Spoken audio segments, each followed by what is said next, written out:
Pemirsa, terima kasih Anda masih menyaksikan Doncast. Kita lanjutkan perbincangan. Bang Don, silakan. Ya, tadi kita bicara soal kans melawan Cina, 60 ke 70%. Ya.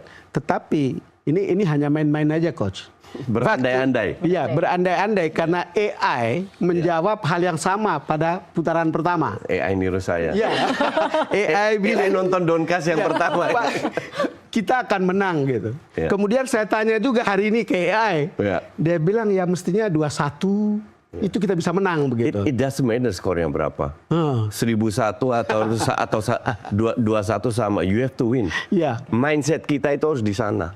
Waktu saya ngelatih timnas, kita berapa kali ketemu tim papan atas dunia, nomor 1, 2 Argentina. Saya bilang, saya main untuk menang. Walaupun hasil akhirnya nggak menang, tapi kita masuk lapangan harus dengan mindset untuk menang. It's about mindset yang harus dibangun. Dan saya rasa pemain ini nggak perlu kita motivasi lagi. Mereka sangat tahu urgensinya apa untuk masuk ke lapangan, yaitu menang. They will give everything karena seri is not enough. Ya, dan mereka tahu bahwa ada 270 juta mata yang memandang mereka. Dan hal yang tidak pernah mungkin mereka alami sebelumnya. Dan ini satu-satunya jalan untuk meningkatkan karir mereka, yaitu ikut Piala Dunia. Jadi mereka punya kepentingan pribadi juga, di samping kepentingan nation, rakyat Indonesia, tapi juga punya kepentingan pribadi. Jadi saya rasa mereka akan berikan segalanya. Oke, tapi boleh dong Coach prediksi skor dengan kondisi Cina yang tidak optimal. Prediksi skor itu untuk bandar. Ya boleh lah, Mungkin Coach, ada bandar yang menunggu juga. Gini. Kalau saya bilang menang selisih 2 gol 2-0 3-1 itu bukan hal yang mustahil. Oke. Let me put it that way, melihat kekuatan ya. Lawan China nggak bisa dijadikan parameter. Itu kita benar-benar off day banget. Ya. Karena pemainnya juga, karena banyak faktor lah. Dan sekarang mereka menunjukkan bahwa lawan China itu sebuah kesalahan yang kebetulan. Oh, sebuah kesalahan yang kebetulan. Ya, bahwa kita bisa jauh lebih bagus daripada itu. Jadi jangan kaget kalau menang dengan lebih dari 2 gol atau apa. Dan jangan terlalu puas juga begitu. Ya, nggak pernah never puas. Karena kalau ini kita menang, kemungkinan besar kita lolos. Oke, masih ada Jepang. Apakah kita langsung kalah lawan Jepang? Belum tentu juga. Iya kan? Jadi peluang untuk lolos ke putaran 4 masih ada. Nah, itu kita fokus ke sana dulu. Fokus ke China, Jepang, terus Oktober akan bermain di putaran 4, baru kita lihat siapa yang fit, siapa yang itu mainnya. Main di mana aja masih nggak jelas. Sama FC dirubah lagi. Iya, katanya di tempat urutan ketiga terbaik. 1-2 yang terbaik. 1-2 terbaik. Iya, sorry, 1-2-3 yang terbaik. Kan absurd itu. Iya. Padahal mereka bilang sebenarnya harusnya kan netral. Iya, betul, di tempat netral. Tapi itulah AFC. Banyak politik, banyak permain dari petinggi-petinggi dari Timur Tengah itu. Iya, dan AFC itu yang ada kaitannya dengan Qatar, kemudian Timur Irak. Tengah yang menguasai. Karena yang lolos itu nggak banyak negara Arab. Sekarang ada 5 negara Arab. Kalau Indonesia lolos, 5 negara plus Indonesia. Dan mereka mau ada negara Arab yang lolos. Itu permainan mereka. Itulah kalau seandainya kita lolos, saya harap Erick Thohir, PSSI melakukan protes sekeras mungkin, paksa untuk main di tempat netral. It's just not fair gitu loh. Tapi protes itu nanti lah ya. Nanti, jadi kita fokus ke China dulu. Oke, terus Taj. Oke, setelah China, Lihat orang satu persatu, pemain beberapa. mau lihat satu persatu. Nah, kan tadi kita bicara Hapner. Ya. Oh iya, Hapner. Bagaimana emosi dia, di satu sisi dia kan juga membawa energi yang sangat bagus terhadap permainan teman-temannya ya. Kalau Hapner main tuh rasanya memang energi kemudian Kayak menjadi Indonesia lebih. banget. Iya. Passionnya luar biasa Hapner ini. Cuman kita juga tahu ini, saya suka pemain kayak dia karena kita butuh pemain seperti ini. Tapi batasnya tipis, kalau lebih dikit kena kartu kuning. Ngeri-ngeri sedap kalau diambil bola atau apa ya kan? Atau protes ke wasit lah apalah itu. Jangan sampai, semoga dia sadar jangan sampai kena kartu merah. Dalam arti kalau dia seandainya dapat kuning, dia harus lebih berhati-hati lagi. Karena itu bisa fatal kalau kita kena merah. Dan itu yang susah diprediksi. Tidak ada yang bisa diprediksi apakah kita kena merah atau tidak. Semoga mereka yang kena merah. Iya kan? Tapi kalau kita, semoga enggak lah. Cuman Hapner salah satu pemain yang bagus, yang penting buat kita. Cuman Dan passionate ya. Dia bisa lebih mengontrol dirinya. Kalau menurut Anda bisa tidak mengontrol? Atau itu memang sesuatu yang memang dia proyeksikan atau dia menciptakan image seperti itu? Dia punya sejarah kartu merah di timnas kan. Iya. Tapi lawan Bahrain pun dia tahu batasnya di mana. Jadi sebenarnya tahu batasnya. Jadi semoga lawan Bahrain menjadi pengalaman buat dia lah, agar dia tahu batasnya boleh atau tidak boleh oleh wasit. Iya. Dia balancing di tengah situ.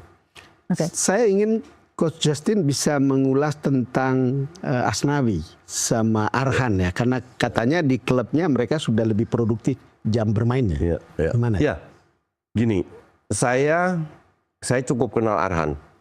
Oke. Saya bilang, saya sih pengennya Arhan tetap di Jepang.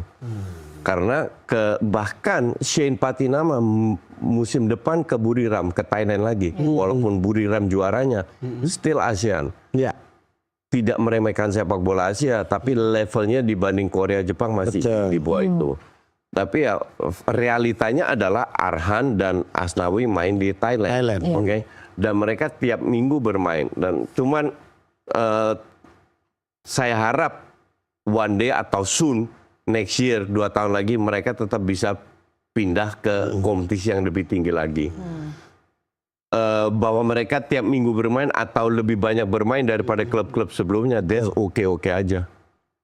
That's oke-oke aja. Oke, tapi kalau menurut Coach, kata-kata dari Patrick Kluivert bahwa dia akan mementingkan menit bermain, itu akan benar-benar jadi pedoman atau sebenarnya? Enggak, itu hanya sebuah standar Patrick Kluivert. Standar. Kalau seandainya dia punya pemain yang levelnya kayak Messi dan nggak pernah bermain, tetap bermain itu orang. Tetap Messi yang dipakai. Oke.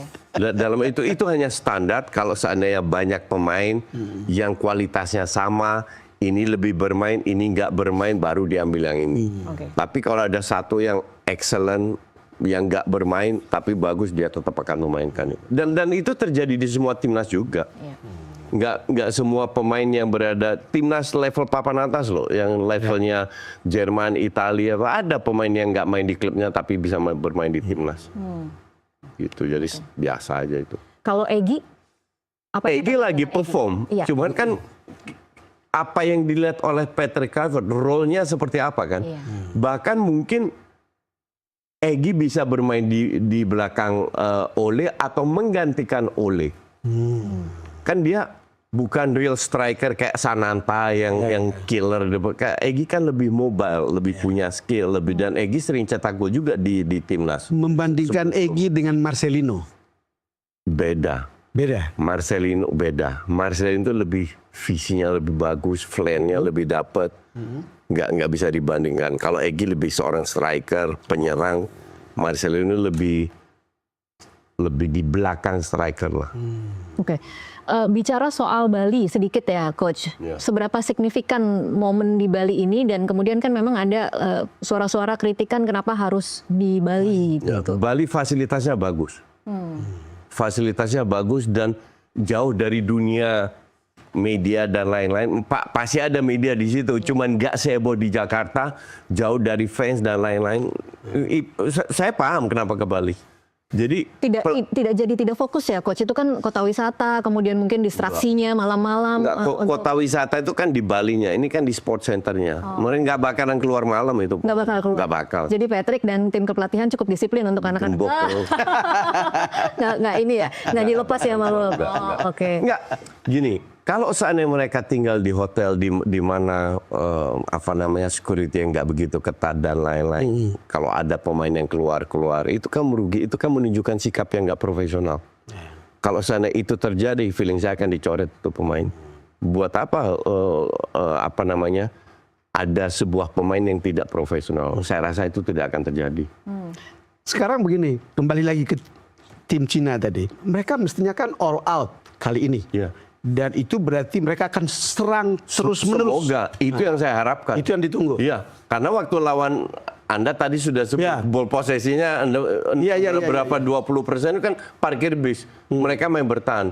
Dan mereka harus menang. Secara teori mereka masih ada peluang untuk lolos kalau mereka menang. Next 2 game China harus menang. Iya. Artinya kalau jadi pelatih China, nothing tulus. Iya. Kita nggak bisa main bertahan. Karena kalau mereka bertahan, Indonesia pun nggak akan membabi buta untuk menyerangnya. Oke. Nah, ini permainan catur yang pelatih harus jeli. Iya. Nah, kalau seandainya mereka mungkin 20-30 menit pertama bermain lebih bertahan, all out di babak kedua, iya kalau nggak kebobolan. Kalau kebobolan, kalau kita bisa cetak gol di bawah menit 10, ini akan jadi seru. Iya. Ini akan jadi seru. Tapi saya setuju lebih menguntungkan untuk kita kalau mereka all out. Jadi saya harap yang cetak gol itu kita duluan. Untuk bisa cetak gol kedua, ketiga akan lebih gampang karena China akan keluar. Iya. Akan lebih sulit kalau 0-0 atau 1-0 mereka tetap bertahan. Tapi nggak mungkin karena mereka juga punya kesempatan untuk lolos. Nah, kalau lihat seperti itu kan berarti sudah bisa pelatih kita tahu bagaimana kan? Kira-kira, iya. Maka dari itu, komposisi pemain yang didatangkan itu bisa bermain dengan beberapa strategi berbeda. Sebagai pelatih kita harus punya plan A, B, C. Kita mainkan di sini tak. Seandainya kita amburadul diobok-obok sama China 20 menit pertama, mungkin belum kebobolan. Dalam 20 menit pun bisa diganti pemain. Memasukkan extra striker atau extra midfielder, tarik strikernya. Karena kita kalah di tengah, contoh aja. Iya. Itu bisa terjadi. Nah, itulah bagusnya ya ini tugas seorang pelatih untuk memainkan pemain yang memiliki karakter berbeda. Oke. Jadi tidak hanya pemain jelek yang sebelum-sebelumnya jelek itu aja yang main, enggak. Kalau jelek ya harus diganti. Tapi kan pastinya China juga mempelajari permainan kita ya. Boleh, ya. Jadi Pasti. apakah dari point of view pelatih harus memberikan strategi-strategi kejutan di awal supaya tidak terlalu terbaca polanya? Feeling saya China tetap akan bertahan di awal-awal. Tapi ini kan ada 90 menit. Iya. Ini kan lagi permainan kartu atau catur jokernya kapan masuknya. Kapan keluarnya? Iya. Gitu. Ya karena sejarahnya kan Cina lebih banyak menang sebetulnya lawan kita kan. Ya dulu kan ini beda tim. Soal dulu kan pemain Liga 1 semua. Oke. Beda 5 hari, kemudian kita harus mempersiapkan laga selanjutnya melawan Jepang. Iya. Nah, apa yang kira-kira harus diantisipasi, Coach? Ya, kalau kita di kandang kalah 4-0, terus sekarang kita main away, saya rasa ekspektasi nggak tinggi ya. Maka dari itu kita harus kunci lawan China. Tapi saya nonton tadi Bung Don bilang kemungkinan besar mereka turunkan lapis 2, lapis 3. Oke. Saya nonton Jepang di match kedua sebelumnya pas kita lawan Bahrain. Jepang itu lawan Saudi. Iya. Di mana mereka sudah lolos dengan tim inti. Masih tetap dengan tim inti. Masih karena sudah match pertama kan belum lolos. Match pertama mereka main lolos dengan pemain yang sama, match kedua lawan Saudi. Itu mainnya nggak niat banget Jepang. Iya. Akhirnya seri kan? Iya. Akhirnya seri. Emang karena mereka sudah lolos, mereka pada takut cedera kan? Nah, kalau dibilang apakah lapis 2, lapis 3 Jepangnya jelek, ngeri-ngeri sedap juga. Iya. Karena seandainya saya pemain Jepang lapis 2, lapis 3, saya diberi kesempatan untuk bermain untuk timnas, saya akan berikan segalanya. Iya kan? Iya. Tapi secara kualitas, saya tidak sebagus tim utama tim kedua. Ya. Tapi kita tidak tahu kualitas lapis 2, lapis 3-nya ya saat ini. Ya kira-kira tahu, kira-kira selevel sama kita. Selevel sama kita. Ya. Oke. Selevel sama kita ya. Ya. Sekarang Jadi definitely kita punya peluang. Siapa bilang kita pasti dibantai? Enggak. Oke. Karena kita semoga nggak main bertahan kayak sebelumnya. Kalau kita main bertahan pasti dibantai. Saya bukan fans bermain bertahan. 15 menit oke lah, tapi jangan satu pertandingan. tapi main bertahan memang tidak enak ditonton. Iya. Kan? Dan kan permainan ini simple. Iya. Siapa yang cetak gol lebih baik dia yang menang. Untuk bisa cetak gol kita harus pegang bola. Nah kalau kita bertahan kita nggak bisa pegang bola. Dan gitu. Penonton itu selalu berdebar-debar karena bola itu dekat gawang. Iya. Kan gitu kira-kira. Iya. Maka dari itu ini different case. Sekarang udah beda era. Kita fokus ke sekarang dan saya harap kita bisa memberi perlawanan dan meraih hasil yang cukup positif. Karena kembali lagi di atas kertas ya.